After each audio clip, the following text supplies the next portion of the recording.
યુગો સુધી જળહળશે ભુવન ભાનુના અજવાળા.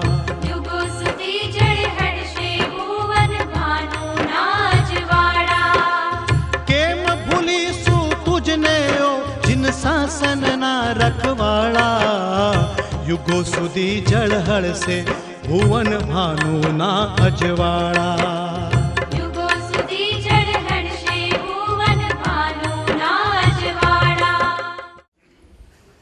मंगलम भगवान वीरो मंगलम गौतम प्रभु मंगलम स्थूल भद्राद्या जैन धर्मो स्तु मंगलम.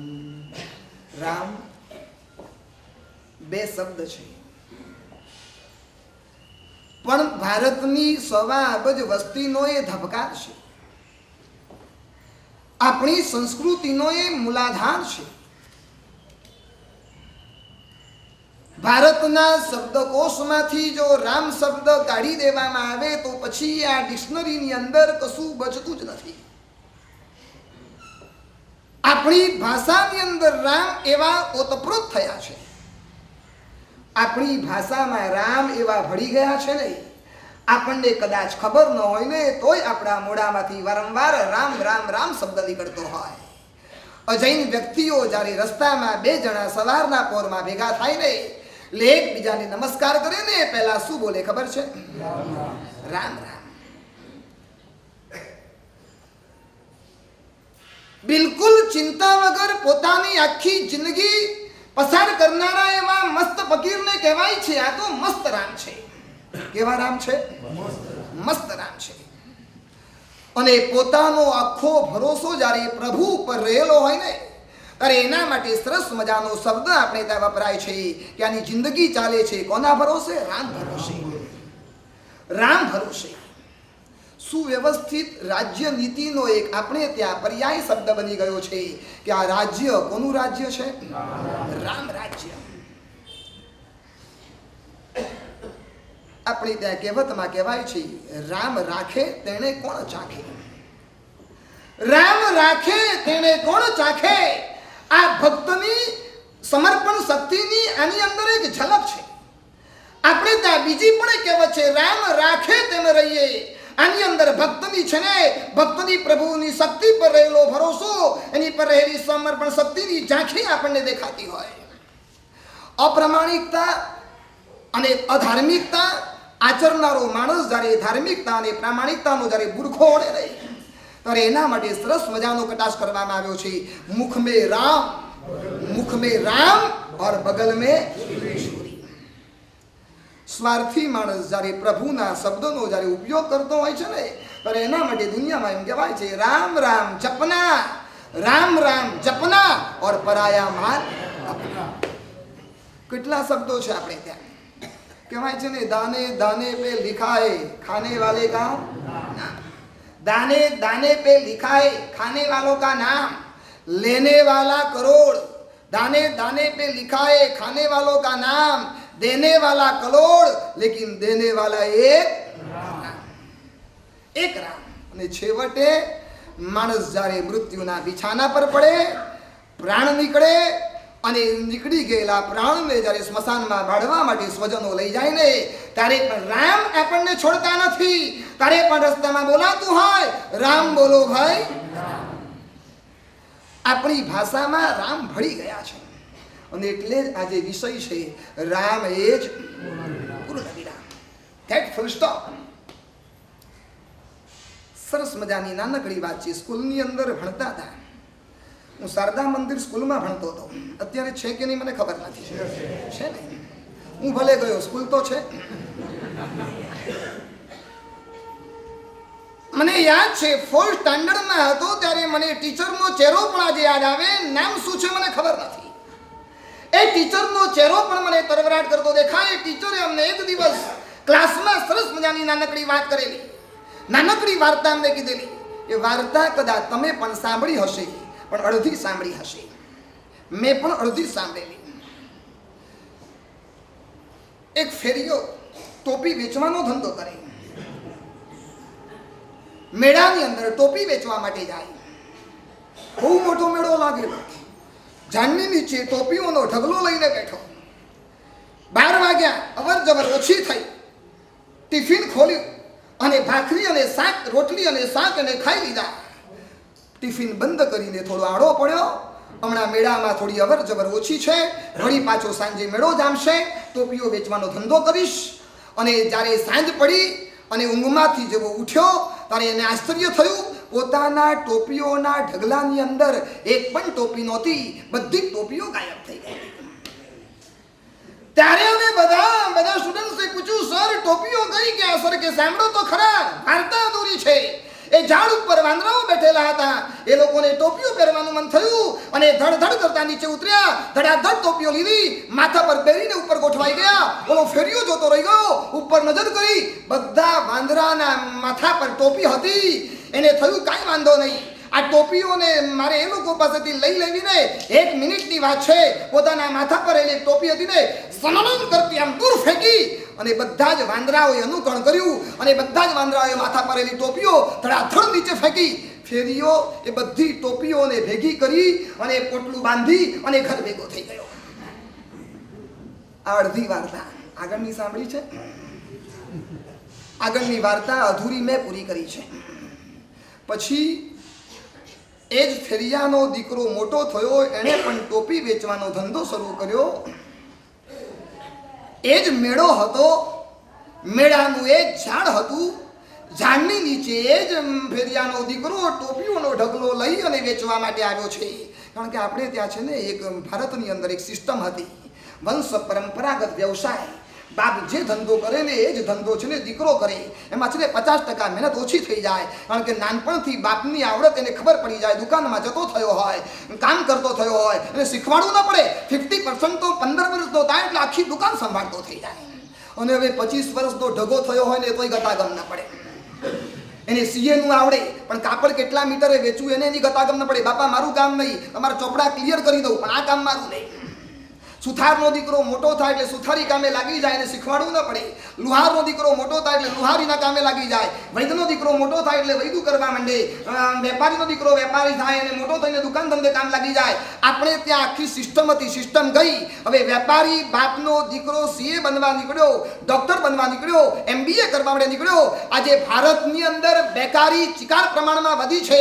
એના અનેક કારણોમાં મારા મગજની અંદર એક કારણ આવે છે, આ વંશ પરંપરાગત વ્યવસાયની સિસ્ટમ આખી ખતમ થઈ ગઈ. માટે આજે લોકો બેકાર થઈ ગયા. હવે શું બને? તમે ધંધો કર્યા કરો, તમારો દીકરો સીએ બનીને અમદાવાદ જઈને એક ફ્લેટ લઈ લે અને બાપ અને મા અને બાપ આ બંને જણા એકલવાયુ જિંદગી આખી જિંદગી પોતાની પસાર કર્યા કરે.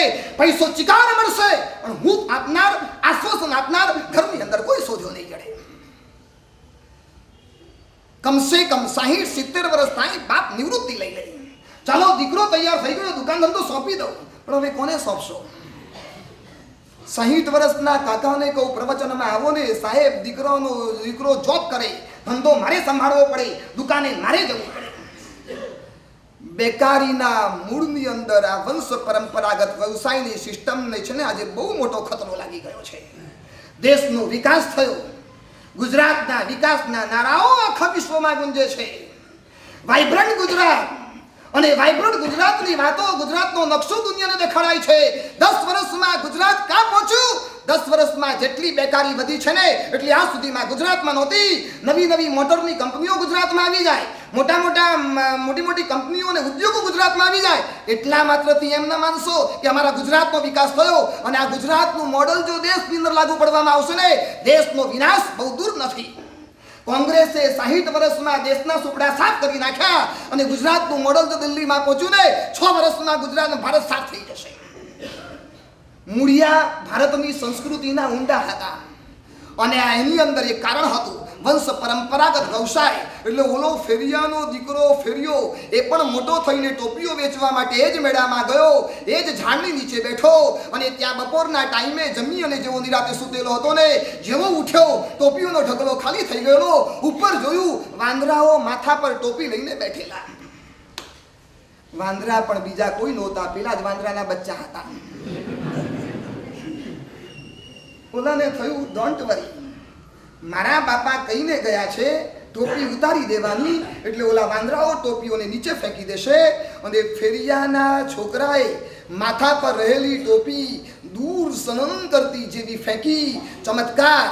એક પણ વાંદરાએ ટોપી તો નીચે ન ફેંકી, પણ એક વાંદરાને નહોતી મળી ને લઈને ઉપર જતો.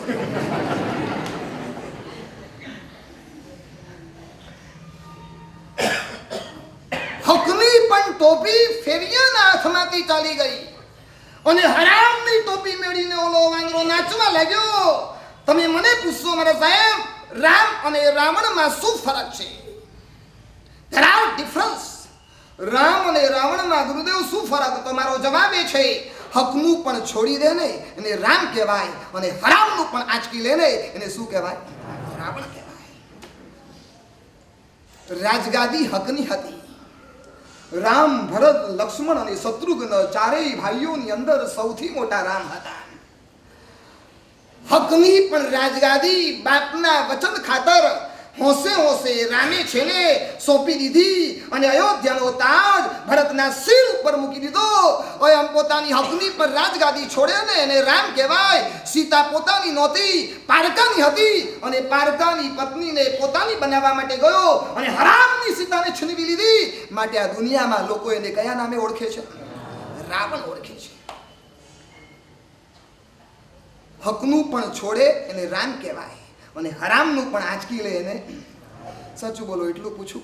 સવારના પહોરમાં મોર્નિંગ વોક કરવા માટે નીકળ્યા હો, રસ્તો સુમસામ છે, આમે ખાડા બહુ છે અને સુમસામ રસ્તાની અંદર તમે નીકળો છો ને ત્યાં રસ્તાના કોક ખૂણામાં 1000ની નવી નક્કોર ફ્રેશ નોટ પડી છે. તમે આગળ પાછળ બધે નજર કરી, ઉપર નીચે જોયું, કોઈ જોનાર નથી. સુમસામ 6 વાગ્યાનો સમય અને એ વખતે 1000ની નોટ તમને દેખાય. સાચું બોલો શું કરો? શું પોણી થઈ જાય? ખિસ્સામાં નાખી દો ને, નાખી દો 1000ની નોટ. હા, પછી શું કરો? પાછો દેરાસરમાં મૂકી. બોલો, પાછો એમ કે દેરાસરમાં મૂકી દો. આજનો ખર્ચો નીકળી ગયો. મારી પાસે આવો ને, મફતમાં રોજનો ખર્ચો કાઢી દો. 1000ની નોટ તમને સુમસામ રસ્તામાં સવારના પોરમાં મળે ને તમને શરમ ના આવે? લાખો રૂપિયાનું દાન કરનારા તમે, લાખોની બોલી બોલનારા તમે, મંદિરમાં દાન દક્ષિણા દેનારા તમે, 1000ની નોટ ઉચકીને તમે જોબની અંદર મૂકતા છો ને અને નીતિ નિયમ ને રામ તમને યાદ નથી આવતા. સુમસામ રસ્તામાં નીકળ્યા હો ને ભૂલથી અમારા સાધુનો ઓઘો પડી ગયો હોય, રસ્તામાં મળે તો શું કરો?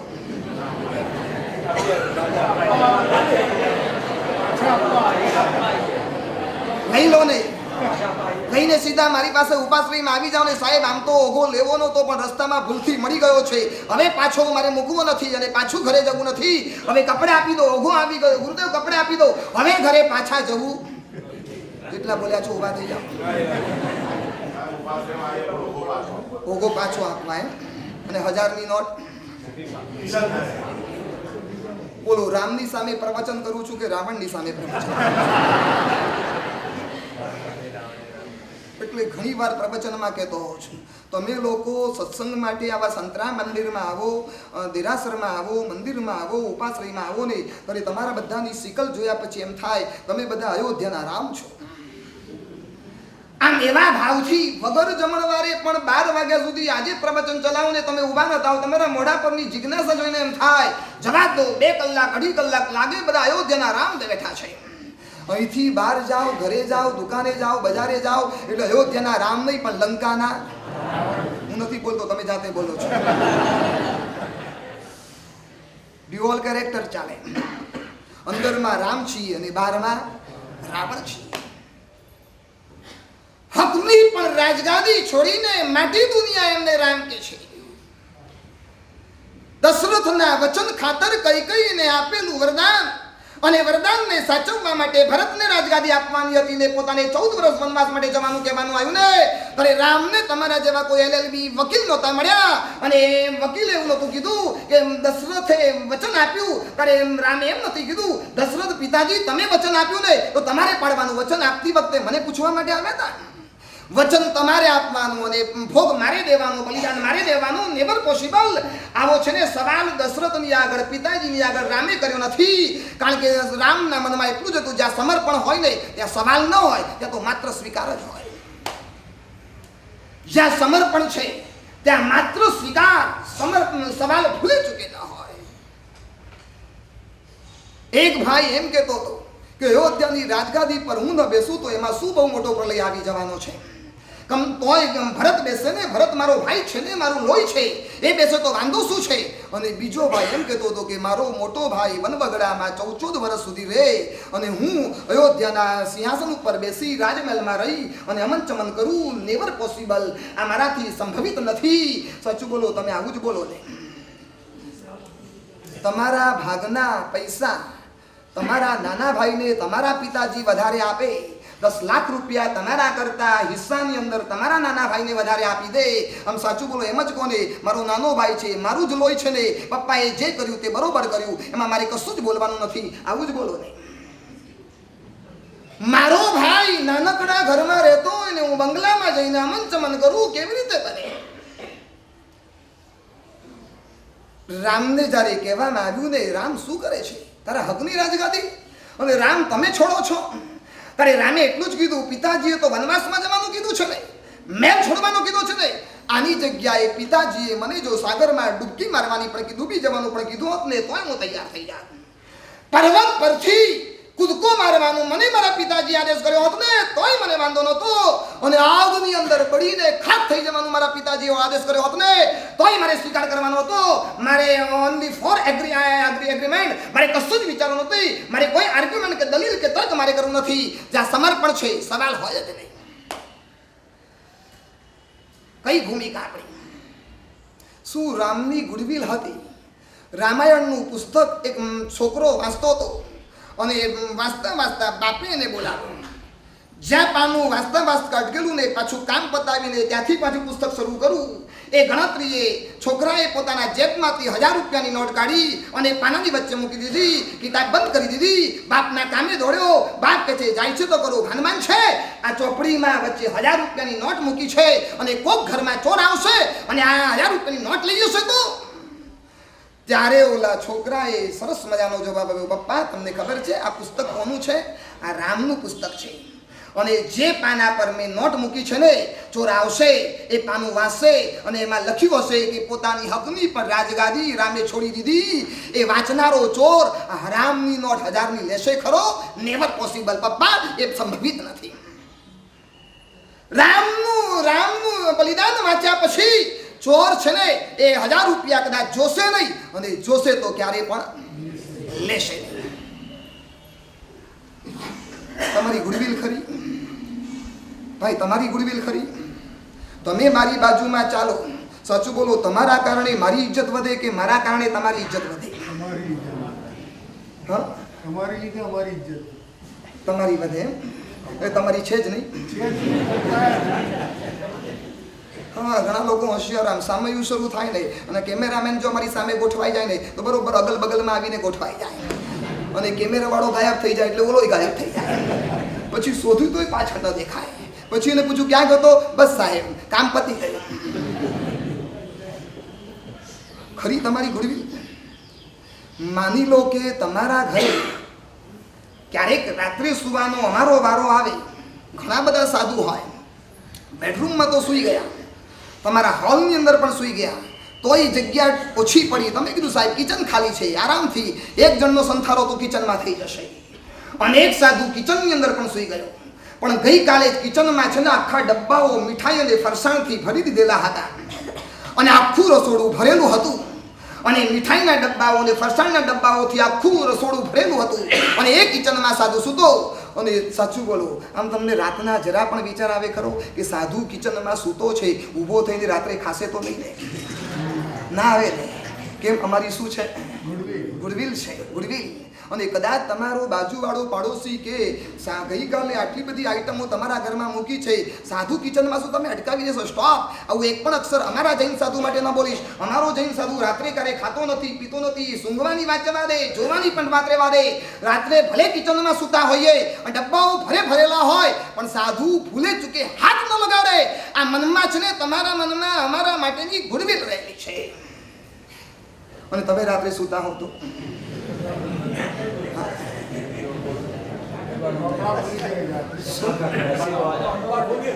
ઢોકણા ખુલી જાય, ઢાંકણું પછી ખુલે, પેલા મોઢું ખુલી જાય. ઢાંકણું શું ખુલવાનું? આ ઢાંકણું મોટું છે.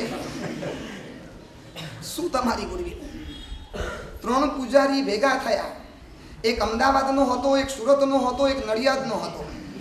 3 જણા ભેગા થઈને ચર્ચા એ ચાલે કે આરતીમાં પૈસા આવે, પૈસાનું શું કરીએ? એટલે અમદાવાદી પૂજારીએ કીધું, હું તો છે ને એ પૈસાને છે ને આકાશમાં ઉછાળું, નીચે છે ને એક કુંડા રાઉન્ડ કરી દઉં અને કુંડાળાના અંદર ભગવાનને કહી દઉં કે જે બહાર પડે નહીં એ પૈસા બધા મારા, અને કુંડાળામાં પડે એ બધા તારા, ભંડારમાં હું નાખી દઈશ. બહુ ઈમાનદાર. બહાર પડે એ બધા મારા, અંદરમાં પડે ને એ બધા છે ને પ્રભુના. ઓલો સુરતનો પૂજારી હતો, એને પૂછવામાં આવ્યું તું શું કરે? ઓલો કે હું તો બહુ સીધી સાદી વાત, હું તો એક આડી લાઈન કરી દઉં, આ બાજુ પડે એ બધા ભગવાનના અને આ બાજુ રાઈટ સાઈડમાં પડે એ બધા મારા. આકાશમાં ઉછાળું, જે બાજુ પડે મારા નસીબ, ભગવાનના નસીબ. જે પડે આ બાજુ ના પડે પ્રભુના, આ બાજુ ના પડે મારા. ઓલો નડિયાદનો પૂજારી ચૂપ હતો. એટલે એને પૂછ્યું કે અલા તું શું કરે? રહેવા દે ને, નહીં બોલતો ખરો. હું તો છે ને આકાશમાં ઉછાળું, આકાશમાં, અને ભગવાનને કહી દઉં ઉપર રે તમારા, નીચે પડે મારા.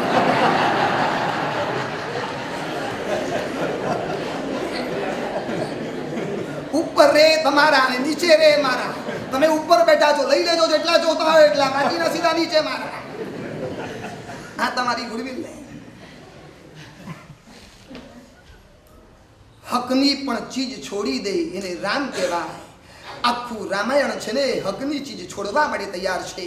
અને મહાભારત છે ને પોતાની હરામની ચીજ રાજગાદી હસ્તિનાપુરની યુધિષ્ઠિરની હતી, અને દુર્યોધન એને આંચકી લેવા માટે તૈયાર થયેલો હતો. એને છોડવા માટે ભૂલે ચૂકે તૈયાર નહોતો. આપણે કયા રસ્તા પર, રામના રસ્તા પર ચાલીએ છીએ કે રાવણના રસ્તા પર ચાલીએ છીએ? હકની પણ ચીજ લઈ લેવાનું મન થાય તો સમજી લેવાનું. આપણે હરામની ચીજ પણ આપણને આંચકી લઈ લેવાનું મન થાય ને, આપણે રાવણના રસ્તા પર છીએ. અને હકની પણ ચીજ છોડી દેવાનું આપણને મન થાય ને, આપણે સમજી લેવાનું આપણે રામના રસ્તા પર છીએ. આપણી કઈ ભૂમિકા? જરાક ઓબ્ઝર્વેશન કરો. હૃદય પર હાથ મૂકીને જાતને પૂછો, હું રામનું નામ તો લઉં છું, પણ રામનું નામ લેવા છતાં પણ અંદરની ભૂમિકા મારી રાવણની તો નથી ને. રામનું લેવા છતાં પણ રાવણનું મારી ભૂમિકા કઈ? મારા જીવનમાં સાચું બોલો. તમને ખબર છે કે દૂધ પીવાથી પેટ બગડે, દૂધ પીવાથી પેટ બગડે. અને તમને દૂધપાક મળતો હોય, સરસ મજાનો દૂધપાક, કેસર નાખ્યું હોય, ઇલાયચી નાખી હોય, બદામ ભારોભાર નાખી હોય, સાકર નાખી છે, સરસ મજાની સોડમ આવે, અને તમને દૂધ જરા પણ ડાયજેસ્ટ થતું નથી, પચતું નથી, અને એ દૂધપાક તમને કોઈ પીવા માટે આપે, અને તમને ખબર છે કે દૂધપાક પીવાથી મારું પેટ હર વખતે બગડે છે. સાચું બોલો, દૂધપાક છોડો કે પેટ છોડો? હા, પેટ છોડો એમ? એટલે ખાઈ લો એમ? હા, શું કરો? શું રોજ ક્યાં મળવાનું છે? શું એટલે આમ બિંદાસ તમે આમ પેટ બગડે તો દૂધપાક પી લો? શું કરો? શું કરો? સમજદાર શું કરે? દૂધપાક છોડે કે પેટ છોડે? હા, સમજદાર દૂધપાક છોડે. એને એમ થાય કે દૂધપાક તો ઠીક છે, આવ્યો અને જશે, પણ પેટ થોડું પારકું છે. આજે પેટ જો બગડી જશે ને તો 10 દાડા મારું ખાવાનું બંધ થઈ જશે. આના કરતા એક દિવસ દૂધપાક છોડું તો ચાલશે. પેટ અને દૂધપાક પીવાથી પેટ બગડતું હોય ને તો સમજદાર માણસ છે ને પેટ ન છોડે પણ દૂધપાક છોડી દે. સાચું બોલો, પૈસાના કારણે ભાઈની વચ્ચે ઝઘડા થાય તો પૈસાને છોડો કે ભાઈને છોડો? કોને છોડો? સમયની વાત જવા દો. આ સમયમાં પણ અમે જીવીએ છીએ ને, આ સમયમાં પણ અમે જીવીએ છીએ. સમય ખરાબ નથી, તમારું મન ખરાબ છે. સમય તો હજુ પણ એવો છે. આ સમયમાં પણ એવા લોકો છે કે હરામની ચીજને હાથ લગાડવા માટે તૈયાર નથી. હરામની ચીજ સામે ચડીને પણ મળતી હોય ને, ભૂલે ચૂકે એના મનની અંદર વિચાર ના આવે આ લઈ લઉં અને સામે ચડીને આપવા માટે તૈયાર છે. તમે કદાચ મોન્ટેક્સ ગ્રુપનું નામ સાંભળ્યું હોય. પેનની કંપનીઓ બનાવે, બહુ મોટું મોન્ટેક્સ ગ્રુપ, અને એના માલિક છે રમણભાઈ, જુઓ મારે છે.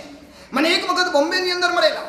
આજથી 7-8 વર્ષ પહેલા તમને યાદ આવ્યું તો બોમ્બેમાં ભયંકર પાણીનું પૂર આવેલું, ભયંકર પાણીનું પૂર, અને એમાં જબરદસ્ત તબાહી મચી ગયેલી હતી. અને એની અંદર ફેક્ટરીઓની અંદર તો પાણી અંદરમાં ડૂબી ગયું, ફેક્ટરીઓને લાખો કરોડોના નુકસાનો થયા. અને એ વખતે મોન્ટેક્સ ગ્રુપની જે બહુ મોટી કંપની હતી એમાં પાણી ભરાયા, ઇન્સ્યોરન્સ ઉતારેલા હતા. ઓલો ઇન્સ્યોરન્સની કંપની વાળો મેનેજર આવ્યો, એને બધી જાંચ પડતાલ કરી દીધી, ચારે બાજુ નિરીક્ષણ કર્યું અને લાગ્યું કે બહુ જબરદસ્ત નુકસાન છે.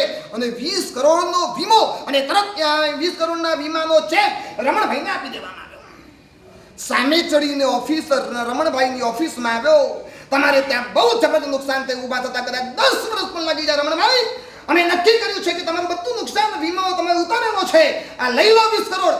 20 કરોડનો ચેક લઈ લીધો. પાણી ઉતરી ગયા. પાણી ઉતર્યા પછી રમણભાઈ ફેક્ટરી અંદર ગયા, નુકસાનીનો અંદાજ લગાવ્યો ત્યારે ખબર પડી સાચું નુકસાન માત્ર 7 કરોડનું છે. આ 13 કરોડ વધારાના હરામના આવી ગયા છે. આ હરામના પૈસો મારાથી છે ને લેવાય નહીં. એ હરામનો પૈસો છે ને કદાચ સગવડ આપશે પણ જીવનમાં શાંતિ નહીં આપે, પ્રસન્નતા નહીં આપે. અને એ પૈસો ડોક્ટરની પાસે જતો રહેશે, એ પૈસો કોર્ટની અંદર જતો રહેશે. આ પૈસાને મારે શું કરવાનું? સગવડ મળે, શાંતિ ના મળે. અને 13 કરોડનો ચેક લઈ વીમા કંપનીની ઓફિસમાં જઈને પહોંચ્યા. ઓલો મેનેજર કે શેઠ લઈ લો ને ચૂપચાપ, અમે તમને સામે ચડીને આપીએ છીએ. કોણ જોવા માટે આવવાનું હતું? નહીં, મારે હરામનો પૈસો જોતો નથી. અને 13 કરોડ ઇન્સ્યોરન્સની ઓફિસની અંદર આ રમણભાઈએ ચેક પાછો આપ્યો છે. આ સમય છે ને, આ સમય તમે 1000 રૂપિયાની નોટ છોડવા તૈયાર નથી ને 13 કરોડ છોડે. તમે એમ ના બોલશો સાહેબ સમય ખરાબ છે. સમય નહીં, તમારા મન ખરાબ છે. મિત્રનો બર્થડે હતો. પોતાના ખાસ 3 ફ્રેન્ડને પોતાના ઘરના બંગલામાં બોલાવ્યા. બંગલાનો ભવ્ય હોલ, અને ભવ્ય હોલની અંદર ત્રણેયની આગતા સ્વાગતા કરી, ચા પાણી નાસ્તો કરાવ્યો. તો મિત્ર બેઠો. ત્રણેય મિત્રે કીધું ઘણા વખતે તારા ઘરની અંદર આવ્યા દોસ્ત, તારો બંગલો તો જબરદસ્ત બંગલો છે.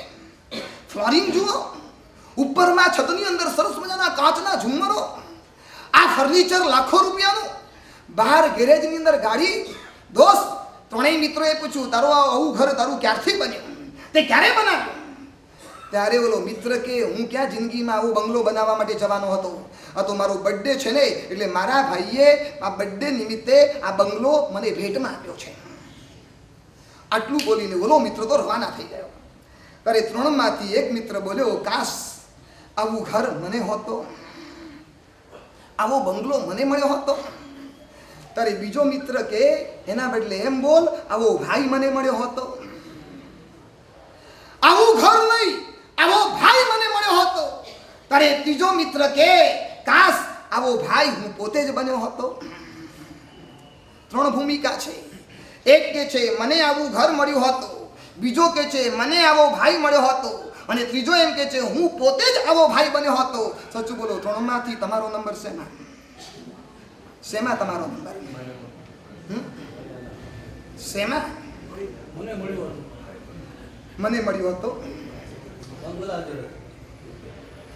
બસ તમારી આ છીછરી ભૂમિકાને, આ છીછરી ભૂમિકાને. રામ એ જ પૂર્ણ વિરામ. મારે તમને કેવું છે, રામની ભૂમિકા ક્યાં હતી? હકની પણ રાજગાદી સામે ચડીને રામ છોડવા માટે તૈયાર થયા. અને હરામની ચીજ તમને મળતી હોય ને, રામ નામ જપના और પરાયા માલ અપના. બાવો બેઠો બેઠો જપે અને જે આવે તે બધું લેતા જ જાઓ મારા સાહેબ. આ હકનું મળ્યું હોય, હરામનું મળ્યું હોય, અમને આંચકી લેવામાં જરાય દયા નથી આવતી.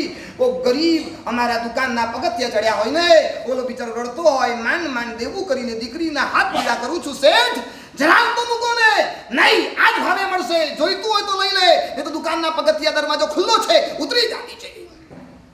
ઓલો વખાનો માર્યો, રડતા રડતા દેવું કરીને માંડ દીકરીના હાથ પીડા કરતો હોય. અરે તમે 100, 200, 500 રૂપિયા પણ છોડવા તૈયાર ન થાવ ને, હું તમને કહું છું ભલે રામની પૂજા કરતા હોવ, તમે રાવણના બાપ રહેલા છો, તમને આટલી દયા ના આવે? ઘરવાળી ઘરની અંદર નોકરાણી કામ કરતી હોય, ઓલી કે શેઠાણી મારે આજે ઘરમાં છોકરો બીમાર છે, જવું પડશે વહેલું, કલાક વહેલી જઈશ ને પગાર કાપી લેવામાં આવશે. ઓલી કે પગાર કાપશો પણ જઈશ ક્યાં? મારા પગાર ઉપર મારું ઘર ચાલે, મારો પતિ બીમાર છે, મારો છોકરો બીમાર છે, પૈસા કાઢવા કેવી રીતે? અને 1 કલાક ઓલી કદાચ મોડી આવે કે 1 કલાક વહેલી જાય ને ત્યારે અમારી શેઠાણીઓને છે ને પગાર કાપતા વાર નથી લાગતી. જરા તમારા આંખમાં રહેમ નથી? તમારા આંખની અંદર કોઈ દયાના ઝરણા વહેતા નથી? આટલા કઠોર કેમ થઈ ગયા? હકનું પણ છોડી દેવું એનું નામ રામ, અને હરામનું પણ આંચકી લેવું એનું નામ રાવણ. અમદાવાદની અંદર મનુભાઈ ભગુભાઈ નામના શેઠ રહેતા હતા. મનસુખ ભગુભાઈ. ખાનપુરમાં એમનો બહુ મોટો બંગલો આજે પણ છે. ખાનપુરના ઉપાશ્રયભાઈ સેન્ટરની બરોબર સામે અને મનસુખભાઈ ભગુભાઈનો બહુ મોટો બંગલો. મૂળ પેથાપુરમાં વેપાર ધંધો કરવા માટે અમદાવાદમાં આવેલા. એમનો નાનો ભાઈ જમનાભાઈ પણ સાથે હતો, અને શેઠાણી માણેકબાઈ એ પણ સાથે હતા. આખું હર્યો ભર્યો પરિવાર, બંને દીકરાઓ, બંને દીકરાની વહુઓ, એમના પોતરાઓ, એમની પોતરીઓના બહુ મોટો હર્યો ભર્યો પરિવાર. વેપાર ધંધો બોળો, મહેમાનોની અવર જવર ઘણી, આવરો જાવરો એટલો બધો. ધીમે ધીમે બંગલો નાનો પડવા માંડ્યો. એટલે મનસુખભાઈના મનમાં થયું કે આપણે એક નવો મોટો બંગલો બનાવીએ, એમાં બધી ફેસિલિટી હોય, નોકર પણ રહી શકે, આવનારા મહેમાનો પણ સચવાઈ શકે, આવનારા સાધુ સંતને પણ છે અલાયદો આપણે ઓરડો આપી શકીએ, આ બધી વ્યવસ્થા ગોઠવાય. એટલે એમણે શાહીબાગ ગિરધરનગરની અંદર બહુ મોટો પ્લોટ લીધો અને ત્યાં બહુ મોટો બંગલો બનાવવાની શરૂઆત કરી. અને બંગલો ધીરે ધીરે આગળ વધતો ગયો. આજુબાજુ એ જમાનામાં અમદાવાદના લોકો એ બંગલાને જોવા માટે આવ્યા. એ જમાનામાં મોડર્ન ગણાતો બંગલો અને ફૂલ ફેસિલિટી. અને વાસ્તુનો જે દિવસ હતો ને એના આગલા દિવસે મનસુખભાઈ કામ પૂરું થયું છે કે નહીં જોવા માટે બંગલાની અંદર ગયા. નમૂનેદાર બંગલો બનેલો હતો. બારી બારણાની નકશી જુઓ, કલાત્મક બારી બારણા, ફ્લોરિંગ ચકાચક રહેલું હતું, અદ્ભુત છતો ને કાચના ઝુમરોથી સજાવેલો હતો, સોફા બોફા વગેરે પૂરેટ રહેલો હતો, મનોમન હરખાયા. આવો બંગલો આખા અમદાવાદમાં કોઈની પાસે નથી. અને જેવા મનસુખભાઈ બંગલો જોઈને બહાર નીકળ્યા ને અને જ્યાં દરવાજા આગળ આવ્યા ને અને દૃશ્ય જોઈને થંભી ગયા. નાનો ભાઈ જમનાભાઈ એ પણ ઊભો બહારથી બંગલાનું નિરીક્ષણ કરતો હતો. એટલે મોટા ભાઈના મનમાં એમ થયું કે જમનાને એવું તો નહીં થતું હોય નહીં કે મોટા ભાઈએ પોતાનો મોટો બંગલો બનાવી લીધો અને મને જૂના બંગલાને રાખી દીધો, આવો તો વિચાર નહીં આવતો હોય નહીં. એટલે મનસુખભાઈએ જમનાને પૂછ્યું, અલા જમના એમ શું વિચારે છે? મોટા ભાઈ બંગલો તો બહુ જોરદાર બન્યો છે. શું બંગલો છે મોટા ભાઈ? એટલે તને એવું નથી ને કે આ બંગલો તને ન મળ્યો? નહીં મોટા ભાઈ, તો એક કામ કર, આવતીકાલે આ બંગલાનું વાસ્તુ છે, હવે આ બંગલામાં હું રહેવા માટે નથી આવવાનો, હું જૂના બંગલામાં રહીશ અને આવતીકાલથી આ બંગલામાં તારા પરિવારની સાથે છે ને તારે રહેવા માટે આવી જવાનું છે. મારે બંગલો જોઈએ તો બંગલાને છોડીને મારે મારા ભાઈને મારો બનાવવો છે. બંગલો કાલે નવો મળશે, ભાઈ ક્યાંથી આવવાનો છે? જા આવતીકાલથી આ બંગલો તારો. જમના ના પાડતો રહ્યો, ના કરતો રહ્યો ને જમનાભાઈના પરિવારનો અંદરમાં પ્રવેશ થઈ ગયો. આજે પણ શાહીબાગ ગિરધરનગરની અંદર જમનાભાઈ ભગુભાઈનો બંગલો આજે પણ મોજૂદ છે. રામ અને લક્ષ્મણની કીર્તિ ગાથાઓ આજે પણ વર્તમાન વિશ્વમાં દેખાય છે. જાઓ દર્શન કરજો એકવાર એ બંગલાના. અને બંગલો છોડીને ભાઈને કાયમને માટે પોતાનો કરી દીધો.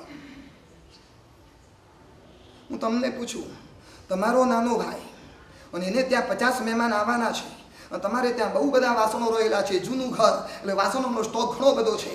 તમારો નાનો ભાઈ કે મોટા ભાઈ આવતીકાલે 50 મહેમાન મારા ઘરે આવે છે, દીકરીને જોવા માટે આવે છે, તો થોડા વાસણો આપો ને. તમે આમ ખુલ્લા દિલથી વાસણો તો આપી દેશો, પણ સાચું બોલો, મારે એ પૂછવું છે, વાસણ ગણીને આપશો કે ગણ્યા વગર આપશો?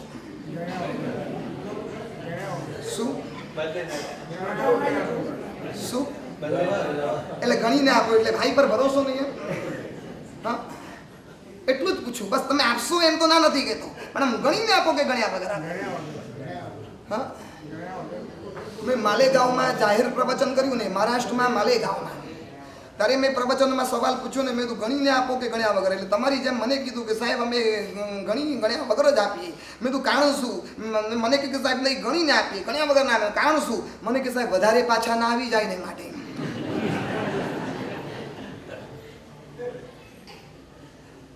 તમે આટલું ન છોડો, ભાઈને ચીરી નાખો, તમે આટલું છોડવા તૈયાર ન થાવ. હકની પણ રાજગાદી પિતાના વચન ખાતર છોડનારા રામ ક્યાં, અને પોતાની પત્નીને ખુશ કરવા માટે સગા મા બાપને છોડનારા આજના રાવણો ક્યાં? પત્ની એમ કહી દે કે મારે મમ્મી પપ્પાની જોડે નથી રહેવું, આપણું ઘર જુદું લઈ લો. ઓકે, તું કે છે ને આપણે આવતી સાલથી જુદા થઈ જશું, પોતાના બાપના વચન ખાતર હકની રાજગાદી રામે છોડી દીધી અને આજના રાવણો આ સભામાં એવા બેઠેલા છે કે સગા મા બાપને પત્નીને ખુશ રાખવા માટે છોડવા માટે તૈયાર છે. હકની પણ રાજગાદી રામે છોડી અને હરામનું પણ તમે છોડવા માટે તૈયાર નથી. આપણે કઈ તરફ ચાલવું છે? રામની વૃત્તિ આપણા જીવનમાં જોર કરે છે કે રાવણની વૃત્તિ આપણા જીવનમાં જોર કરે છે? કઈ ભૂમિકા પર? મારે 3 પાત્ર લેવા છે આજે રામાયણના. વિષય છે રામ એ જ પૂર્ણ વિરામ. રામાયણના મુખ્ય પાત્ર 3 છે: રામ, સીતા અને લક્ષ્મણ. તમને ખબર છે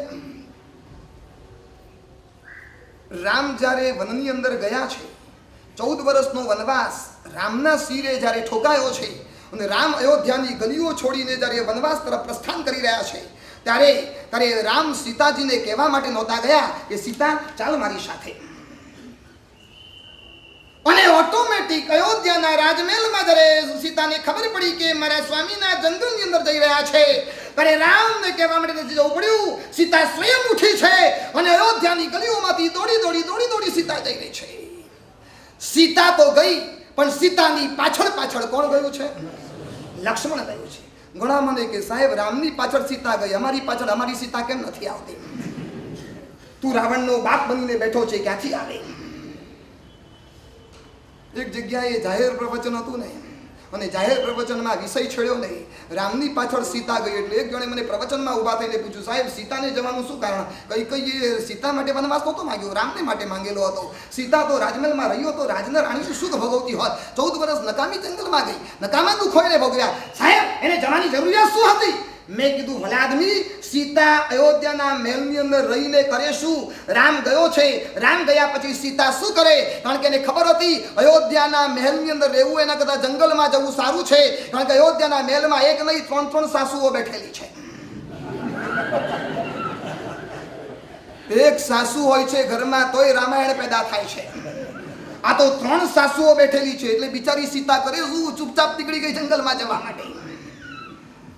તમે સમજ્યા મારે શું કહેવું છે? રામની પાછળ સીતાજી ગયા, સીતાજીની પાછળ લખન ભૈયા દોડ્યા. દરેક પાત્રો પોતપોતાની ફરજ સમજતા હતા. ક્યાંય કહેતા ક્યાંય અધિકારની વાત નહોતી.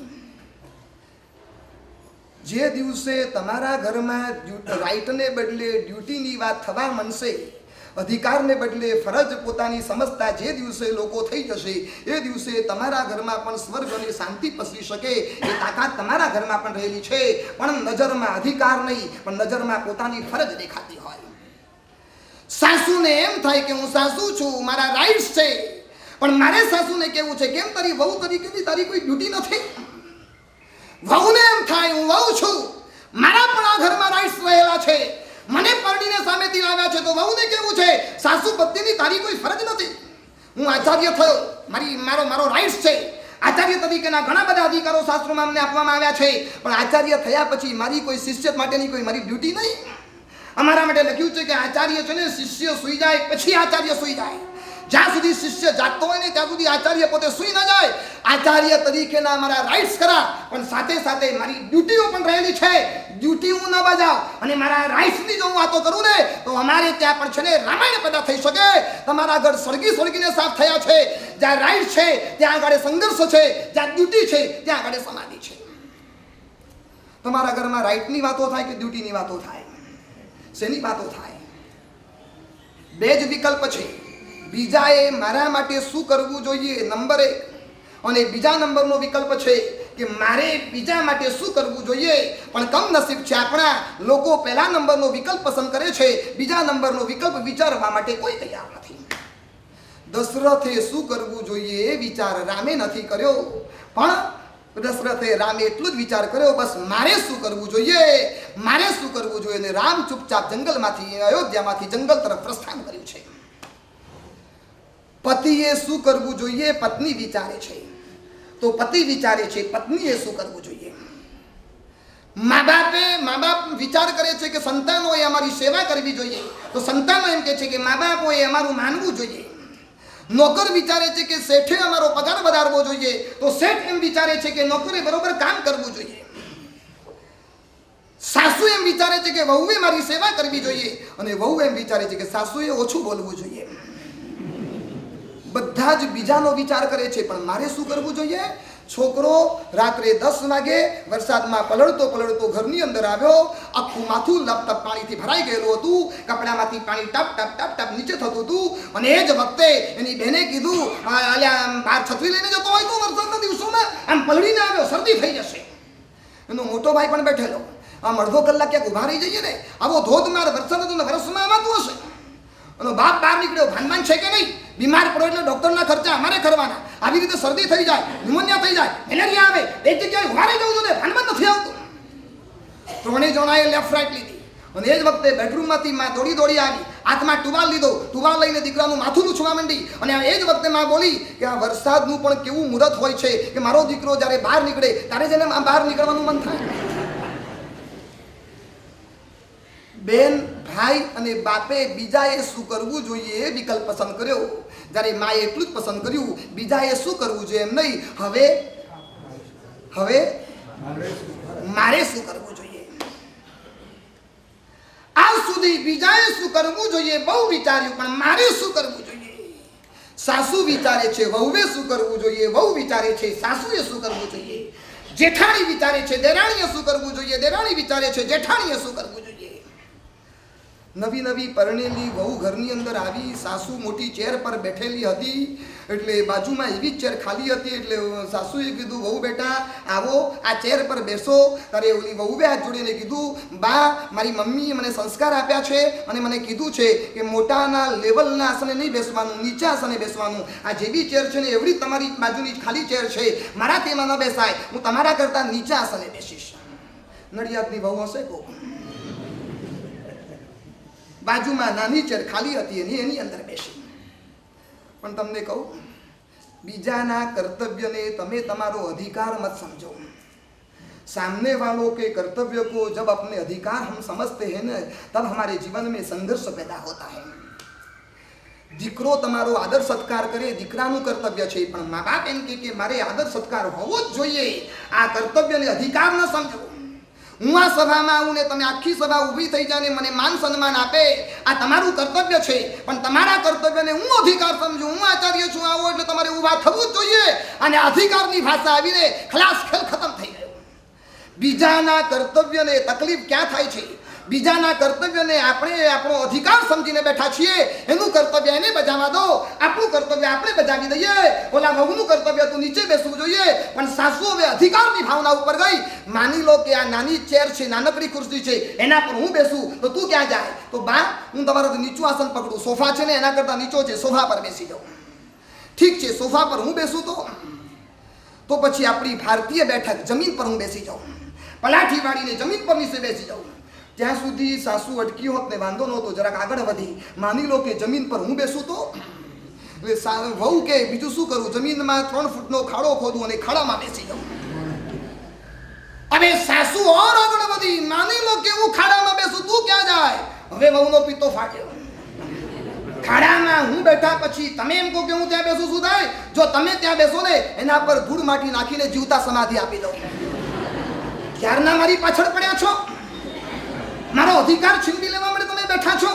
એટલે ઘણીવાર પ્રવચનમાં કહું છું, સાસુએ બહુ તો વહુની પાછળ જમીન સુધી જવું, ખાડા સુધી ન જવું. ખાડા સુધી ગયા ને ગયા કામથી. જમીન સુધી તમને જવાની છૂટ આપું છું, પણ આગળ પરીક્ષા ના કરશો. સામને વાળાના કર્તવ્યને તમે તમારો અધિકાર મત સમજો. બીજાએ શું કરવું જોઈએ એમ નહીં, પણ મારે શું કરવું જોઈએ. શ્રોતા તરીકે તમે આવ્યા છો, તમારા રાઇટ્સ છે, ના નથી કહેતો. પ્રવચનમાં તમારે આવીને બેસવાનું, તમારી રીતે બેસવાનું, પણ તમારા રાઇટ્સ કરા, પણ તમારી કોઈ ડ્યુટી નહીં. કોઈ પાછળ ઊભું હોય, બાજુમાં કોઈ ઊભું હોય, લાવ થોડું સંકોચાઈને બેસું, પહેલેથી આગળ આવીને બેસી જાઉં, તાકી પાછળ વાળાને કોઈ તકલીફ ન પડે. વચ્ચે કાંઈ ગેપ ન રાખું, વચ્ચે કાંઈ સ્પેસ ન રાખું. મારી આ ડ્યુટી છે. શ્રોતા તરીકે તમને તમારા રાઇટ યાદ આવે, પણ તમારી ડ્યુટી યાદ ન આવે. ઘરમાં શું ચાલે? રાઈટ ચાલે કે ડ્યુટી ચાલે? અધિકાર ચાલે કે ફરજ ચાલે? 27 વર્ષના જુવાનજોધ નાના ભાઈનું એક્સિડન્ટમાં મૃત્યુ થયું. મોટા ભાઈ ભાભી ઘરમાં હતા. એ વખતે અમારા દાદા ગુરુદેવ ભુવન ભાનુશ્રીશ્વરજી મહારાજ વિદ્યમાન હતા. ભાઈ અને ભાભી બંને જણા અમારા ગુરુદેવને મળવા માટે આવ્યા. વંદન કરીને ગુરુદેવની આગળ બેઠા. પરિચિત હતા. ગુરુદેવે પૂછ્યું કેમ શું થયું? ગુરુદેવ થોડાક જ દિવસો થયા, 27 વર્ષનો જુવાન જોધ ભાઈ ખતમ થઈ ગયો અને એની પત્ની 25 વર્ષની વૈધવ્ય આવ્યું છે. મારા સાહેબ ભયંકર રુદન કરે છે, એટલું બધું આર્ત ધ્યાન કરે છે. એટલે બાજુમાં બેઠેલી જેઠાણીએ વાતનો દોર પકડતા કીધું, ગુરુદેવ મારા પતિને મેં કીધું કે આપણે એને બીજા લગ્ન કરવાની વાત કરીએ. બીજા લગ્ન કરવાની વાત કરી તો દેરાણીએ સ્પષ્ટ ના પાડી દીધી. બીજે જઈશ તો મોટા ભાઈ અને ભાભી તરીકેનો જે મને તમારો પ્રેમ મળે છે ને, આ પ્રેમ મને બીજે ક્યાંય નહીં મળે. શું તમારો પ્રેમ છે? બીજે કદાચ જઈશ તો પતિ મળશે, પણ આવા ભાઈ ક્યાંથી મળવાના, આવા ભાભી ક્યાંથી મળવાના? મારે પુનર્લગ્ન નથી કરવા. જે સ્થિતિ છે સ્થિતિને હું સ્વીકારી લઈશ. દુઃખનું ઓસડ દાડા થોડા વર્ષો જવા દો, બધું ભૂલાઈ જશે અને થાળે પડી જશે. સાહેબ એનું દુઃખ અમારાથી જોવાયું નહીં. અને એક દિવસ મેં મારા પતિને કીધું, હવે આપણે જો એના દુઃખને ટાળવું હોય ને તો આપણા સુખનું બલિદાન આપ્યા વગર ચાલે નથી. હું તમને કહું છું ફરજ શું કહેવાય, તમને સમજાવું છું. અધિકારની વાતો બહુ કરો છો, રાઈટની વાતો ઘણી બધી કરી, પણ ક્યારે ડ્યુટી સમક્ષ નજર જોયું છે? મારી ફરજ કઈ છે, મારી ડ્યુટી કઈ છે? નાનો ભાઈ અકસ્માતમાં મરી ગયો, ભાભી એકલી છે અને એકલી બેડરૂમમાં સૂતી હોય ત્યારે ઓલા જેઠાણીએ કીધું પોતાના પતિને, રાત્રે જ્યારે સુવા માટે એકલી બેડરૂમની અંદર જશે ને ત્યારે પોતાના પતિની યાદ આવશે, ચોધાર આવશે, રડશે, આખી રાત રડી રડીને પસાર કરશે.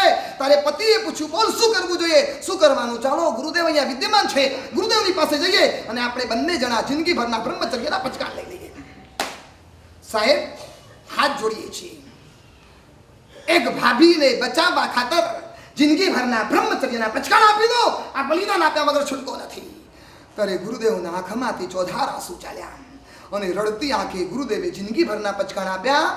ઘરે પહોંચ્યા અને જેઠાણી દેરાણીના બેડરૂમની અંદર સુવા માટે ગઈ. એટલે દેરાણીએ પૂછ્યું, ભાભી અહીંયા કેમ? તમારો બેડરૂમ છોડીને સુવા માટે? ત્યારે ભાભીએ એટલું જ કીધું, હવે આજથી હું તારા બેડરૂમમાં સુવાની છું. તું એકલી હોય, તારા પતિની યાદ આવે અને તારા દુઃખ ખાતર અમે બંને જણાએ જિંદગીભરનું સુખનું બલિદાન આપી દીધું છે. આજથી તારો બેડરૂમ એ મારો બેડરૂમ છે અને જિંદગીભરના બ્રહ્મચર્યના પચકાર લઈ લીધા છે. આવું તમારા ઘરમાં બને? ઘર સળગીને સાફ થઈ ગયા. દેરાણી જેઠાણી સાથે છે, સાસુ અને વહુ સાથે રહે છે, ભાઈ અને ભાઈ સાથે રહે છે, બાપ અને દીકરો રહે છે. સાચું કહું, આજે બધું તમારા ઘરની અંદર છે. ઘણીવાર મને મનમાં વિચાર આવે, તમારા બંગલામાં ક્યારેક અંદરમાં આવું ને બંગલાના રાચ રચીલા જોયા પછી, બંગલાની અંદર બધું જોયા પછી મને એમ થાય, સાધનોના કારણે તમારું ઘર જેને સ્વર્ગ જેવું બન્યું છે. સાધનો આમ જોયા પછી એમ થાય સ્વર્ગ લાગે, સાક્ષાત સ્વર્ગનો અનુભવ થાય. મોડર્ન ક્લાસના બંગલાઓ, હાઈ ફાઈ ક્વોલિટી અને બધી જ વસ્તુઓ અદ્યતન રહેલી હોય, મોડર્ન ક્લાસ વસ્તુ રહેલી છે. અને બંગલા જોયા પછી, સાધનો જોયા પછી એમ લાગે ઘર સ્વર્ગ જેવું છે, પણ સંબંધ જોયા પછી એમ લાગે તમારું ઘર જીવતી નરક છે. રાઈટ કે ડ્યુટી? રામને સીતાને ફરજ યાદ નથી કરાવી પડી. સીતા હું જઉં છું, ચાલ મારી ભેગી. સીતા તો આવે. રામે ઘણી વાર ના પડી, સીતા રહેવા દે, તારું કામ નહીં આ જંગલની અંદર. જંગલમાં પગમાં કાંટાઓ વાગશે, લોહીની ધાર નીકળશે, સરખું ખાવા પીવાનું નહીં મળે, સુવાની જગા નહીં મળે. સીતા રહેવા દે. અયોધ્યાના રાજમહેલથી તેવાયેલી તું, તારી સુકુમાર કાયા અને આ જંગલના દુઃખો સીતા તું સહન નહીં કરી શકે. ત્યારે સીતાએ રામને એટલું જ કીધું છે, હજારો વર્ષો પહેલા થઈ ગયેલો આ ઇતિહાસ અને એ વખતે મોઢામાંથી નીકળેલા, સીતાના મુખમાંથી નીકળેલા શબ્દો અહીં બેઠેલા ધ્યાનથી સાંભળજો.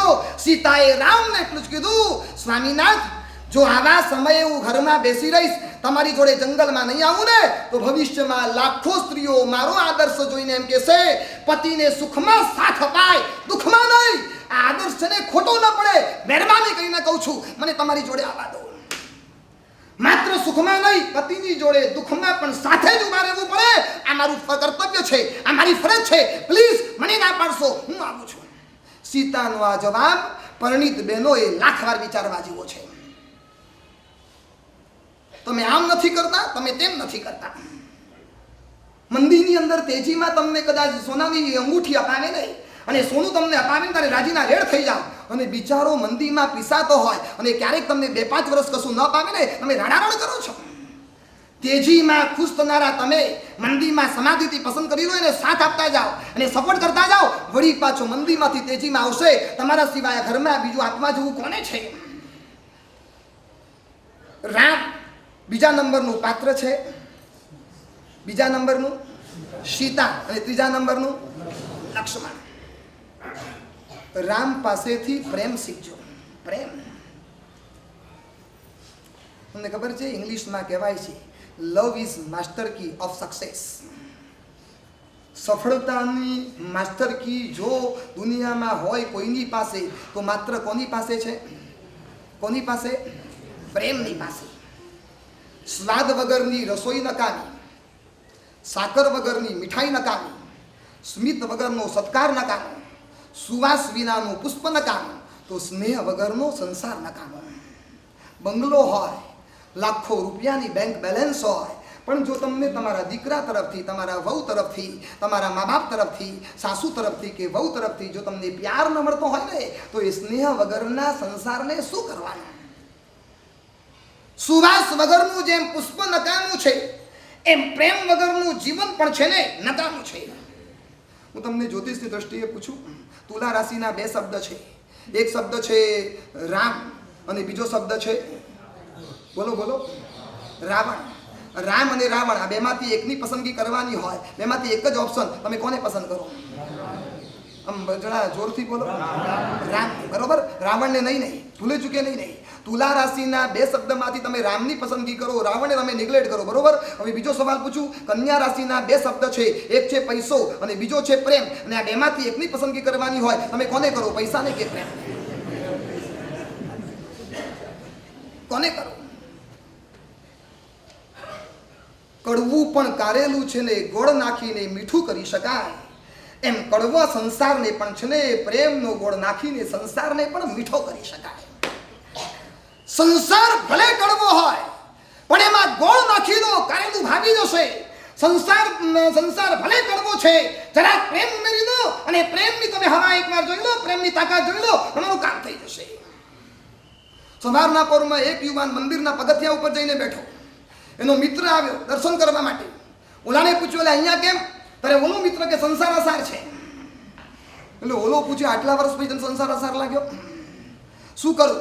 તારી ભાભીને ગમે તેટલું આપું ને પણ તારી ભાભીને કોઈ સંતોષ જ નથી. આ હૈયા બડાપાથી કંટાળી ગયો. બસ છેલ્લા મંદિરના દર્શન કરવા માટે આવ્યો છું. હવે અહીંથી સીધો ટ્રેનની નીચે જઈશ અને સૂઈ જઈશ. ગાડી આવશે, મારા પર પાટો ફરી વળશે, ગાડી ફરી વળશે અને મરીને ખતમ થઈ જઈશ. હવે જીવવું નથી.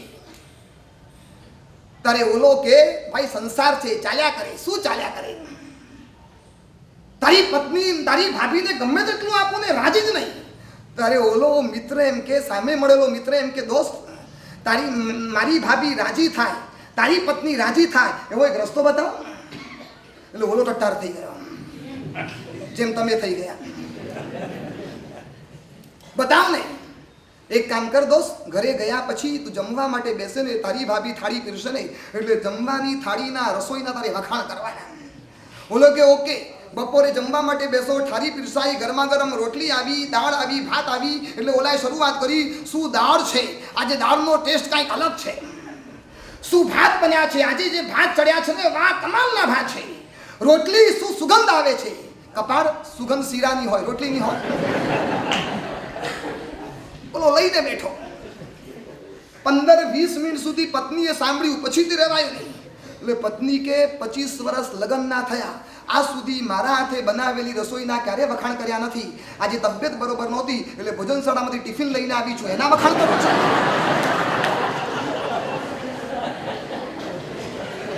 આજ સુધીમાં ક્યારે મારા વખાણ કર્યા તમે? 25 વર્ષમાં ક્યારે વખાણ કર્યા નથી. અને ઓલી ભોજનશાળાની થાળી જે બાઈએ બનાવી છે એના વખાણ કરો છો. ઓલો ઊભો થઈ ગયો, આમાં આપણું કામ નથી. મારા કામથી ગયા.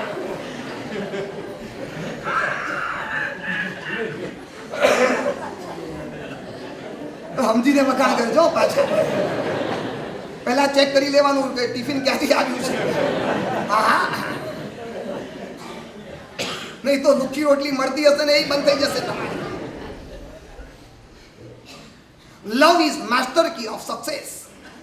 તમને એટલું જ પૂછું, બે સવાલ પૂછું. તમારા જીવનમાં એવી કોઈ વ્યક્તિ ખરી કે એના ચહેરા પરનું હાસ્ય જોયા પછી તમારું રુદન અટકી જાય અને એવી વ્યક્તિ તમારા જીવનમાં કોઈ ખરી? સામેવાળાના ચહેરા પરનું હાસ્ય જોયા પછી આપણા આંસુ છે ને અટકી જાય એવી આત્મીય વ્યક્તિ આપણા જીવનમાં કોઈ ખરી? નંબર 1. બીજા નંબરનો એ સવાલ છે કે સામેવાળાની વ્યક્તિની વ્યથા જોયા પછી તમારા આંખનું તમારા મોઢા પર એનું હાસ્ય છે ને એ અટકી જાય એવી આત્મીય વ્યક્તિ આજે તમારા જીવનમાં ખરી? સંબંધો છે પણ સંબંધોની વચ્ચે છે ને આત્મીયતા ખતમ થઈ ગઈ છે. આ જગતની અંદર સૌથી સારામાં સારો શબ્દ હોય ને, સૌથી સારામાં સારો શબ્દ હોય, સૌથી ટૂંકામાં ટૂંકો શબ્દ હોય ને એ છે આય. આય એટલે આ દુનિયાનો સૌથી ટૂંકામાં ટૂંકો શબ્દ. આ દુનિયામાં સૌથી મીઠામાં મીઠો શબ્દ હોય ને તો છે લવ. લવ મીઠામાં મીઠો. અને આ દુનિયામાં ગમતી આપણને કોઈ વ્યક્તિ હોય ને તો એક જ છે યુ. આજે આય અને લવ તો હાજર છે પણ વચ્ચે રહેલો યુ છે ને ગાયબ થઈ ગયો છે. કારણ કે તમારી પાસે પ્રેમ નથી, તમારી પાસે ક્યાંય સ્નેહ નથી, તમારી પાસે સુવાસ હોય, સુવાસ ન હોય ને પુષ્પ હશે ને પુષ્પ બેકાર ગણાશે. તમારી જિંદગી હશે પણ જો પ્રેમ ન હોય ને જિંદગી બેકાર ગણાશે. કઈ ભૂમિકા? સંન્યાસી જીવન કેવી રીતે જીવવું એની વાત હું તમારી આગળ નથી કરતો, પણ સંસારી જીવન કેવી રીતે જીવવું એ જીવતા તમને આવડે છે ખરું? તમને આવડે છે? પત્ની જોડે કેવી રીતે જીવવું જોઈએ, ભાઈ સાથેનો કેવો વ્યવહાર હોવો જોઈએ, મા બાપ સાથેનું મારું બિહેવિયર કેવું હોવું જોઈએ, આવું બધું તમને આવડે? લગ્ન નથી કર્યા તોય મને આવડે છે, લગ્ન કરીને બેઠા છો તોય તમને કશું આવડતું નથી. ઘરની બહાર 3 વૃદ્ધ આવ્યા, ઝાડની નીચે બેઠા, પત્ની બહાર નીકળી, 3 વૃદ્ધોને આમંત્રણ આપ્યું અમારા ઘરમાં પધારો ને. ભારતીય સંસ્કૃતિનું મૂળ હતું અતિથિ દેવો ભવ. અજાણ્યો પણ આપણે ત્યાં આવે ને એને આગતા સ્વાગતા કરવાનું હતું. આવો પધારો અમારા ઘરમાં આવો. હવે 3 વૃદ્ધોએ કીધું અમે આવીએ ખરા પણ તમારા ઘરમાં કોઈ પુરુષ ખરો? નહીં, પુરુષ તો જોબ ઉપર ગયો છે, સાંજે આવશે તો અમે બહાર બેઠા રહીશું. તમારો પુરુષ આવશે એ હા પાડશે ને પછી અમે તમારા ઘરમાં પ્રવેશ કરશું. આજે રાતનો મુકામ અહીંયા છે, આવતીકાલે અમારે આગળ જવું છે. જલપાન કરાવ્યું, ગરમા ગરમ રોટલા અને શાક ખવડાવ્યું. સાંજ પડી, પતિ આવ્યો, પતિની આગળ વાત રજૂ કરી. 3 વૃદ્ધો સવારથી આવ્યા છે, શિયાળાની રાત છે, ઠૂઠમાઈ જશે ઠંડીમાં, તમે કહેતા હો તો અંદર લઈ આવો. સવારના પોરમાં કીધેલું પણ એ લોકોએ ના પાડી કે તમારો પતિ આવે પછી અંદર આવીએ. બોલાવી દો, મને વાંધો નથી, ઘરમાં આપણે સુવડાવી દઈશું, સવારે આગળ ચાલ્યા જશે. ઓલી પત્ની બોલાવવા માટે ગઈ ત્યારે 3 વૃદ્ધો એમ કીધું અમે આવીએ ખરા પણ અમે આવ્યા પછી છે ને 3 જણા એક સાથે અમે આવતા નથી, અમારો નિયમ છે. એક આવે તો બીજા 2 અમારા ઘરમાં નહીં આવે. તમે પસંદ કરી લો તમારે કોને બોલાવવા છે. આ મારી બાજુમાં જે ઊભો છે ને સમૃદ્ધિ છે, આ મારી બાજુમાં જે ઊભો છે સફળતા છે, મારું નામ પ્રેમ છે. સમૃદ્ધિ જોઈએ, સફળતા જોઈએ કે પ્રેમ જોઈએ? તમારી જેની પસંદ કરવી હોય કરી લો. અંદરમાં પત્ની ગઈ, પતિને પૂછ્યું શું પસંદ કરવું છે? ઓલો પતિ કે આપણે સમૃદ્ધિને પસંદ કરી લઈએ, સમૃદ્ધિ આવશે અને આપણે ત્યાં વૈભવની છોડો ઉછળશે. પત્ની કે સમૃદ્ધિ રહેવા દો, સફળતાને પસંદ કરો. સફળતા હશે તો સમૃદ્ધિ ઓટોમેટિક આવવાની છે, જવાની ક્યાં? નાનકડી 12 વર્ષની બેબલી આમાં સાંભળતી હતી. બેબલીએ પપ્પાને વચ્ચે આવીને કીધું પપ્પા મારી એક વાત માનશો, સમૃદ્ધિ અને સફળતાને પસંદ કરવાને બદલે પપ્પા પ્રેમને પસંદ કરી લો ને, પ્રેમ આપણા ઘરમાં આવશે પપ્પા, બધું આવી જશે. અને બેબલીની વાત ગમી, ઓલી પત્ની બહાર ગઈ, પ્રેમને આમંત્રણ આપ્યું છે પધારો અંદર. અને જેવો પ્રેમ આવ્યો ને અને પાછળ બીજા 2 પુરુષો પણ સાથે સાથે આવ્યા. ત્યારે ઓલી પત્ની પૂછે તમે તો એમ કહેતા હતા કે 3માંથી એક જ આવીએ, અમે 3 સાથે કેમ આવ્યા? તારે ઓલાએ પ્રેમે ખુલાસો કર્યો જો મારા સિવાય 2ની પસંદગી કરી હોત ને તો 3માંથી એક જ આવત, પણ પ્રેમની પસંદગી કરીને તો પ્રેમની પાછળ પાછળ સમૃદ્ધિ પણ આવે અને સાથે સાથે સફળતા પણ આવે. પૈસો અને પ્રેમ આ 2માંથી એકની પસંદગી કરવી હોય ને તો પૈસાને નિગ્લેક્ટ કરજો, પ્રેમને પસંદ કરી લેજો. સંબંધો 3 કારણે ટકે છે. તમારા પૈસાના કારણે સંબંધ ટકે, નંબર 1. તમારા પુણ્યના કારણે સંબંધ ટકે, નંબર 2. નંબર 3 તમારા પ્રેમના કારણે પણ સંબંધ ટકે. હાથ નાખો ત્યાં સફળતા મળતી હોય, આવો પૈસો તમારી પાસે હોય, પુણ્ય તમારી પાસે જબરજસ્ત રહેલું હોય, પણ પ્રેમ હશે ને તો સફળતા છે ને ચિરંજીવ બનશે. લાંબા સમય સુધી તમારા સંબંધો અકબંધ રહેશે. પૈસાથી કૂતરાને ખરીદી શકાય પણ એ કૂતરાની પૂંછડી પટપટાવવા માટે પૈસો કામ ન લાગે, પણ શું જોઈએ? પ્રેમ જોઈએ. રામ જંગલની અંદર સીતાની સાથે બેઠેલા હતા. લક્ષ્મણ ક્યાંક બહાર ગયેલા, તારે સામે બહુ મોટું તોતિંગ ઝાડ જોયું. એટલે રામે સીતાને કીધું, દેખ સીતે, ये वृक्ष कितना सौभाग्यशाली है, ये वृक्ष कितना सौभाग्यशाली है. કેટલું નસીબદાર છે આ વૃક્ષ. એને વેલડીનો સહારો મળ્યો છે, ચારે બાજુ વેલડીઓ વીજળાયેલી છે. અરે સીતા કહે છે, યુ આર રોંગ સ્વામીનાથ, આ વૃક્ષ સૌભાગ્યશાળી નથી, નસીબદાર તો વેલડી છે, જેને છે ને આવું વૃક્ષ ચડવા માટે મળ્યું છે. રામ કે છે, નહીં સીતા, તું ભૂલી, વૃક્ષ નસીબદાર છે. સીતા કે છે, નહીં સ્વામીનાથ, વેલડી નસીબદાર છે. વૃક્ષ અને વેલડીના બાને બંને એકબીજાને કહેતા હતા, સીતા, હું નસીબદાર છું, મને તારા જેવી પત્ની સીતા મળી. અને સીતા એમ કહેતી હતી, સ્વામીનાથ, હું કિસ્મત વાળી છું, મને મર્યાદા પુરુષોત્તમ રામ મળ્યા. આવું તમારા ઘરમાં થાય ભાઈ? આવું થાય? હા, શું આમ શું થાય? એકવાર પત્ની વિફરી અને વિફરેલી પત્નીએ કીધું કે મારા માટે તો સારા સારા ઘરના 50 માંગા આવેલા હતા, પણ ક્યાં મારા બાપની બુદ્ધિ બગડી, મને નડિયાદમાં મોકલી આપી. ત્યારે ઓલો પતિ કે સારું થયું, એ 50 ફાવી ગયા અને હું ફસાઈ ગયો. આવું જ ચાલે ને? શું ચાલે? સીતા કે છે વૃક્ષ સૌભાગ્યશાળી, અને રામ કે છે વૃક્ષ નહીં, સીતા કે છે વેલડી સૌભાગ્યશાળી, અને રામ કે છે વૃક્ષ સૌભાગ્યશાળી. નિર્ણય કોણ કરે? એટલામાં ફરતો ફરતો લક્ષ્મણ આવ્યો. लक्ष्मण देख, आज तुम हमारे न्यायाधीश हो, आज आपको निर्णय देना है. मैं कहता हूं कि वृक्ष किस्मत वाला है और तेरी भाभी कहती है कि वेल सौभाग्यशाली है. अब तू बता दे कौन सौभाग्यशाली है, वृक्ष के वेलड़ी? ત્યારે લક્ષ્મણે કીધું, મોટા ભાઈ, ભાઈ અને ભાભીના ઝઘડામાં હું વચ્ચે ક્યાં આવું? ભાઈના પક્ષમાં નિર્ણય આપીશ તો ભાભી નારાજ થશે, ભાભીના પક્ષમાં નિર્ણય આપીશ તો ભાઈ નારાજ થશે. હા બોલું તો હાથ કપાય અને ના બોલું તો નાક કપાય. નહીં, હું તને કહું છું ને, તું જે નિર્ણય આપીશ ને અમને બંનેને માટે માન્ય હશે. ત્યારે એ વખતે લક્ષ્મણે કીધું, મોટા ભાઈ, ન તો વૃક્ષ નસીબદાર છે, ન તો વેલડી નસીબદાર છે, તો કોણ નસીબદાર? આ બંનેની છત્ર છાયામાં જે રહે છે ને એ નસીબદાર છે. એટલે મને કઈ સમજાણું નહીં. ત્યારે લક્ષ્મણે કીધું, ન તો રામ તમે નસીબદાર છો, ન તો સીધા સૌભાગ્યશાળી છે, બલકી કિસ્મત વાળો તો લક્ષ્મણ છે કે ભૈયા અને ભાભીની છત્ર છાયામાં 14 વર્ષ રહેવા માટે મળ્યું ને. આ લક્ષ્મણ જેવા નસીબ આ દુનિયામાં બીજા કોઈના નથી. ન તો રામ ન તો સીતા. રામ અને સીતા જોતા રહી ગયા અને લક્ષ્મણે બાજી હાથમાં લઈ લીધી. તમે સમજ્યા? શું સમજ્યા?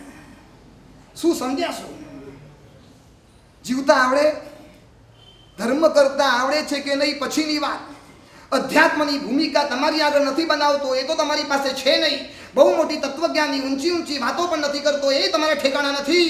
પણ તમે જે જીવન જીવી રહ્યા છો એ લાઈફ પાર્ટનર તમારા જે પણ રહેલા છે એની પાછળ તમને કેવી રીતે જીવવું તમને આવડે કરું. પતિ પત્નીના સંબંધો છે ને 4 ઉપર ટકેલા હોય છે. નંબર 1, ટ્રસ્ટ જોઈએ. બંનેને અરસપરસ એકબીજા પર વિશ્વાસ હોવો જોઈએ.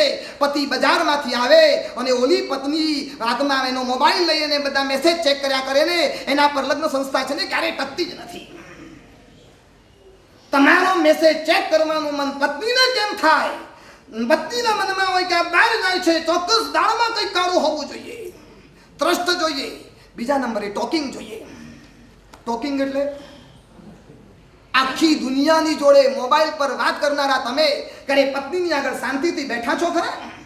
આજે દરેક પત્નીઓની ફરિયાદ છે કે પતિ અમને બધું જ આપે છે, ઘરેણા આપે, સોનું આપે, પૈસો આપે, બધું આપે, પણ અમને ટાઈમ નથી આપતા, અમારી જોડે વાતચીત નથી કરતા. દુનિયા આખાની જોડે વાતચીત કરો. આજે મોબાઈલ પર આખો દિવસ તમે બોલ કરતા હો, પણ ઘરવાળાની જોડે તમે બોલતા નથી હોતા. રસ્તામાં ચાલતી યુવતીની જોડે તમે સ્માઈલ આપો છો અને ઘરમાં રહેલી ઘરવાળીની જોડે તમે મોઢું ચડાવીને બેઠા હો છો. ભલા આદમી, સડક પર રહેલી યુવતીથી તારું ઘર નહીં ચાલે, તારું ઘર તો ઘરવાળીથી ચાલશે. કમસે કમ અડધો કલાક બેસી એની જોડે પ્રેમથી વાતચીત તો કર. હું તમને કહું છું, પત્નીને બીજું કાંઈ ના આપો તો કાંઈ નહીં, પણ કમસે કમ કાન તો આપો. આ બધી બહેનોની ફરિયાદ છે. અમારા એ બધું અમારું સાંભળતા નથી. કેમ બહેનો, બરોબર નહીં? આજે તમારા પક્ષમાં હું બોલીશ. રક્ષાબંધન નજીક આવે છે માટે. હા, આ લોકો પોતાનું ઘર છોડીને આવ્યા, પોતાના બાપને છોડીને આવ્યા, પોતાની વાલસોઈ માને છોડીને આવ્યા, પોતાનો સગ્ગો ભાઈ છોડીને એકમાત્ર તમારા ખાતર તમને પસંદ કર્યા, તમે એને પસંદ કર્યા અને એકબીજાની સંમતિથી તમારા લગ્ન થયા અને ઘર બાર બધું છોડીને આવ્યા પછી જે તમારા શરણે આવી છે, તમારું નામ લઈને આવી છે અને એની આગળ અડધો કલાક બેસવા તમારી પાસે ટાઈમ નથી. તમે એક દિવસ તો તમારા મા બાપને છોડી તમે તમારા સસુરાલમાં જઈને આવો તો ખરા. એક દિવસ 3 દિવસ તો રહો. પહેલા દિવસે કહેશો હું તારા ઘરમાં ન રહી શકું. કેમ? તારા ઘરમાં આખી જિંદગી ઓલી રહે અને તું તેના ઘરમાં જઈને અડધો દિવસ ન રહી શકે. તમે અડધો દિવસ તો છોકરાને સંભાળો.